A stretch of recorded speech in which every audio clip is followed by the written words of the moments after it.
Kita ketemu lagi dengan Dokter Sulantari. Saya ingin bertanya tentang cochlea implant, Dok. Bisa tolong jelaskan gimana sih kerjanya cochlea implant itu? Ya, kalau secara teknologi memang dia lebih kuat ya, lebih kuat dari alat bantu dengar ya. Tetapi tetap saja meskipun memakai alat yang sangat canggih tapi tidak dilakukan auditory verbal therapy dengan baik dan benar, hasilnya juga tidak akan bisa maksimal. Apalagi kalau sudah anaknya besar, jadi harusnya sekecil mungkin di bawah usia 3 tahun ya. Jadi benar-benar golden periodnya itu masih ada, sehingga hasil habilitasinya juga akan bagus, sehingga suara yang keluar juga akan natural, persis seperti suara saya yang juga kadang bisa melantun-lantun, bisa tegas, bisa keras, bisa lembut dan seterusnya. Ya, itu pesan awal saya. Cochlear implant pun sebaiknya diperuntukkan ya. Pertama memang diperuntukkan untuk gangguan pendengaran berat, sangat berat ya. Pertanyaannya apakah dia menjadi kandidat untuk dilakukan cochlear implant atau tidak. Kandidat di sini sangat berhubungan dengan satu, indikasi yang diagnosis tadi, yang kedua dengan hal-hal lain. Ya paling penting adalah apakah orang tua itu bisa melakukan auditory verbal therapy dengan baik dan benar atau tidak. Karena kalau tidak ya hasilnya tidak bisa optimal, nanti kecewa ya. Jadi memang ini harus dipahami lebih dahulu. Cochlear implant terdiri dari dua device, dua alat yang ada di bagian luar ya. Jadi alat di bagian luar ini namanya external device ya. External device ini ada yang masih diletakkan di belakang telinga, dan ada juga sekarang yang hanya cukup dengan seperti koin ada di sini. Jadi tidak ada lagi kabelnya.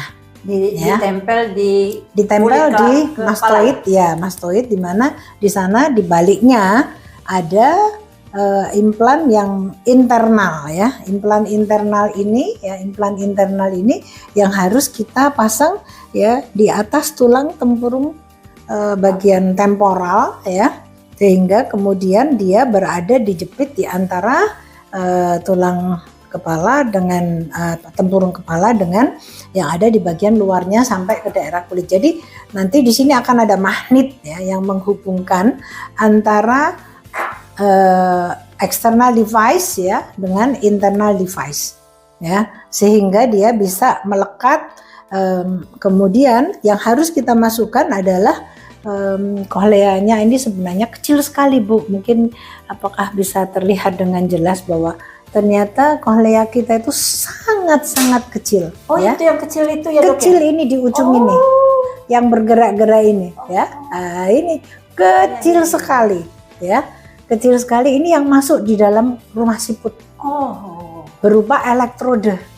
Ya, elektrode ini akan masuk ke dalam rumah, kita masukkan ke dalam rumah siput, dan pada akhirnya nanti akan memberikan yang bentuknya sudah tentu sifatnya bersifat kode suara ya, yang dari luar ini diterima oleh external device-nya. Suara-suara yang di sekitar kita ini, dari depan, dari samping, dari atas, dari bawah. Ini di sini ada banyak penangkap suara ya, termasuk kalau itu bentuknya hanya koin di sini. Semua ini adalah yang disebut dengan external device ya, dan kemudian diproses. Kemudian masuk ke lewat magnet ini tadi ya, masuk ke dalam rumah implan ya, dan kemudian disalurkan ke rumah siput. Nah, di sana ada elektrode yang kita sudah pasangkan di dalam rumah siput ya. Dan kemudian kalau hal itu terjadi, maka sinyal suara tadi ya kemudian akan dibawa oleh nervus 8 yang warnanya kuning, mungkin ya kurang terlihat juga ya. Nervus 8 itu syaraf pendengaran menuju ke otak. Syaraf pendengaran ya yang warnanya kuning itu menuju ke otak ya. Dan mendengar itu sebenarnya di otak. Ya, jadi semua yang ada dari luar sampai ke bagian dalam. Ini telinga dalam dan bahkan syaraf menuju ke otak itu hanya convey, hanya seperti jalan atau jalur ya untuk menuju ke otak dengar kita. Nah, di otak dengar itulah kemudian didengar dan kemudian disimpan ya, disimpan di memori dengar dan seterusnya. Kemudian kalau itu disimpan di area otak yang lainnya, dan kemudian akan misalkan ini Ibu Kemudian saya tanya, Ibu namanya siapa? Nah kan itu kan, Ibu sudah mendengar dulu, kemudian disimpan. Aku ditanya nih, aku namanya siapa gitu kan. Baru karena di otak kita udah tahu aku namanya Ibu Roy gitu kan. Kemudian akan dipaksa untuk proses menyampaikan. Nah proses menyampaikan barulah keluar bicara. Nah jadi untuk supaya berbicara dia harus mendengar lebih dahulu. Nah memang teknologi untuk cochlear implant ini secara teknologi pasti dia lebih kuat ya, karena dia lebih langsung kayak seperti bypass begitu, kemudian menjadi kode suara yang langsung dibawa ke otak mendengar ya. Tapi sekali lagi, sekalipun di cochlear implant itu tidak instan ya, setelah dipasang kemudian anak mendengar dan langsung bicara, tidak bisa. Jadi tetap harus dilakukan auditory verbal therapy. Ya, auditory verbal terapi untuk mendengar, menirukan, akhirnya mengenal suara, mengidentifikasi suara, mengerti dan memahami, ya itu semua otak kognisinya juga harus utuh. Jadi kalau anak ini juga dengan kendala-kendala kognisi dan seterusnya mungkin akan berbeda lagi. Dia tidak bisa berbahasa. Nah ini kita harus lihat lagi ada apa sebenarnya yang terjadi di anak itu. Ya, jadi demikian Ibu, cochlear implant ini ya betapa tidak mudah ya membuat cochlear implant, tapi saya yakin manusia yang Tuhan izinkan ya, jadi peneliti pembuat cochlear implant yang luar biasa ini harus kita hargai ya. Hargainya meskipun saya bayar alat ini dengan beli cukup mahal gitu kan, bukan cukup mahal, tapi kenapa saya katakan harus menghargai ini, yang membuat ini juga adalah seseorang yang ciptaannya Tuhan. Ya kan, Tuhan memberikan dia ide, memberikan dia kemauan untuk bisa membuatkan alat canggih yang lebih untuk orang yang mengalami gangguan pendengaran, khususnya bayi anak ya. Jadi marilah kita manfaatkan teknologi yang baik ini ya, tentunya dengan kesadaran bisa merawat. Jadi kalau orang tuanya tidak bisa merawat eksternal device-nya ya, karena sekali sudah terpasang internal device-nya Bu ya, itu selama tidak alergi ya, itu jarang sekali kasus alergi di dunia ini yang untuk implan ya, maka dia tidak perlu diapa-apakan yang di dalam. Nah yang bisa diupdate adalah bagian luarnya. Jadi misalkan kemudian ada kemajuan teknologi lagi, diupdate-nya di luar ini ya. Entah itu misalkan dengan suara yang bisa lebih nyaring, lebih bersih, lebih nyaman, itu semua terus menerus para peneliti dan pembuat alat-alat alat bantu untuk gangguan dengar itu berinovasi. Sesuai dengan teknologi berkembangnya ya. Teknologi berkembangnya. Memang ini kembali lagi ya, tentunya meskipun ini alat elektronik, sebenarnya ini alat kesehatan primer, ya kan? Alat kesehatan primer yang diperlukan untuk bayi anak ini sebagai generasi penerus bangsa. Ya sayang sekali kalau ternyata terlalu banyak diperhitungkan pajaknya. Mohon maaf, saya dokter THT, tapi karena saya selalu mendengar keluhan orang tua, hampir setiap hari pasti ada, dok saya ingin anak saya bisa mendengar, anak saya bisa berbicara seperti anak lain, tapi kok alatnya mahal. Ya kan? Nah itu kita sadar bahwa tentu kena pajak. Nah harapan saya adalah ke depan pemerintah ya juga memperhatikan hal yang mungkin dianggap sepele, tapi sebenarnya untuk mereka yang menengah-menengah yang pengen berusaha untuk putra-putrinya mandiri ke depan, ini perlu dipikirkan.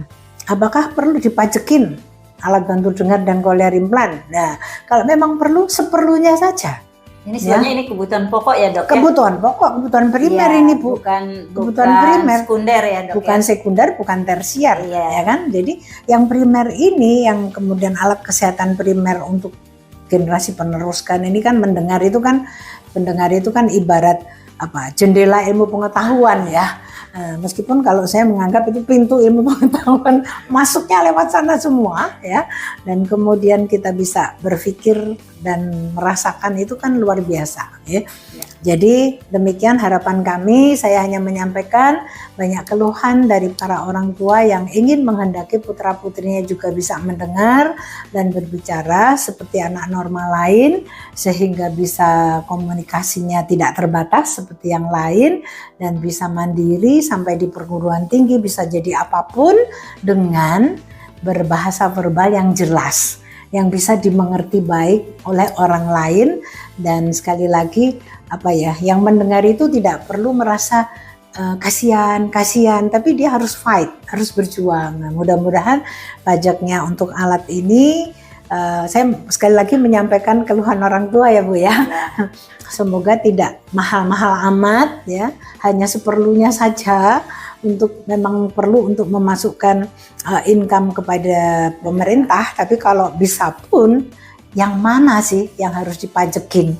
Kalau ini alat primer kehidupan seseorang, meskipun ini alat elektronik, ya kan? Kemudian, tapi untuk kesehatan, kalau mau dibilang harganya kan mahal, kemudian dimasukkan juga dalam ranah ini barang mewah, lah ya bukan barang mewah ini, ini harus paling tidak dua hal itu bisa ditiadakan sebagai barang dihilangkan sebagai barang elektronik, tapi elektronik untuk alat kesehatan sebagai barang yang dianggap mewah karena harganya lebih dari 500.000, tapi harus juga dihilangkan karena ini alat primer ya kan. Belum lagi dia sudah kena biaya handling dari luar negeri karena kita belum bisa membuat sendiri ya kan. Nah ini memang itulah yang seperlunya saja, sehingga mungkin suatu saat baik alat bantu mendengar biasa alat bantu mendengar biasa maupun cochlear implant ini benar-benar bisa dinikmati oleh banyak masyarakat kaum mohon maaf memang harus yang menengah menengah itu karena apa? Menengah ke atas pasti ya kan, menengah ke bawah dikit itu banyak sekali yang kemudian bersedia demi anaknya bahkan mencicil ke bank untuk supaya mendapatkan alat bantu dengar maupun cochlear implant ini. Kasihan kalau pajaknya banyak, berarti orang tua ini juga harus bayar pajak lewat cicilan tadi. Nah ini yang perlu kita mohon bantuan kepada pemerintah. Saya sebagai profesi spesialis THT bedah kepala leher yang hampir 20 tahun depan Jala Puspa RSPA Dr. Ramlan ini 20 tahun, jadi pelayanan saya udah 20 tahun di sini.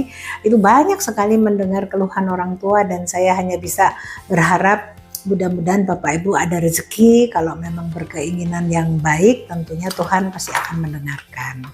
Terima kasih, semoga bermanfaat.